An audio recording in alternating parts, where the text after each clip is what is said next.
Today I'm going to show you how to make your own brown sugar. Years ago I had a blog online and everything was how-tos using photos, obviously. The year that I posted the how to make your own brown sugar, I think it was like 2007, 2008, I had a lot of people that were absolutely shocked that brown sugar was not its own thing, like it was grown or something as brown sugar cane or something. When I explained that brown sugar is a combination of regular white granulated sugar and molasses, it's like minds were blown.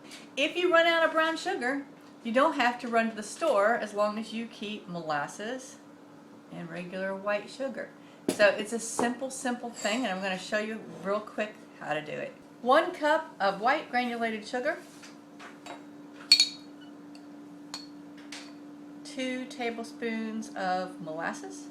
And you're just going to put it in a bowl. Mix it up. Use a hand mixer if you want.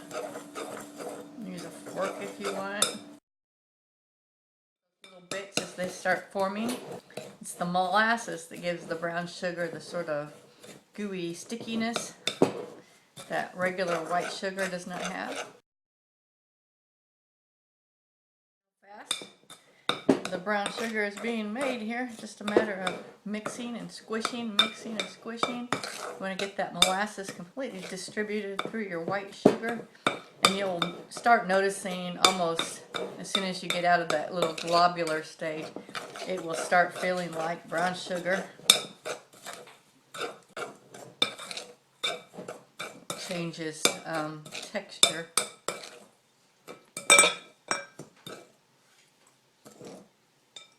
You can see how it packs down. 1 cup of granulated sugar is going to give you about 2 cups of brown sugar. As you can see, I filled my 1 cup back up. So it does make more, fluffs it up. You can see how it just will pack. For those that are skeptical that brown sugar doesn't come from the brown sugar plant.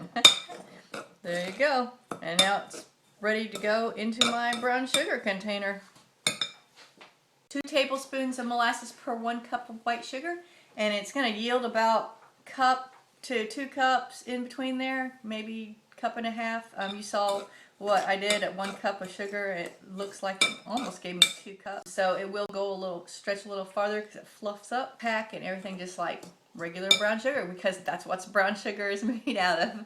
So next time you run out, don't feel like you can't make whatever recipe you need. You can make your own. Just make sure you keep that molasses, and it stores forever.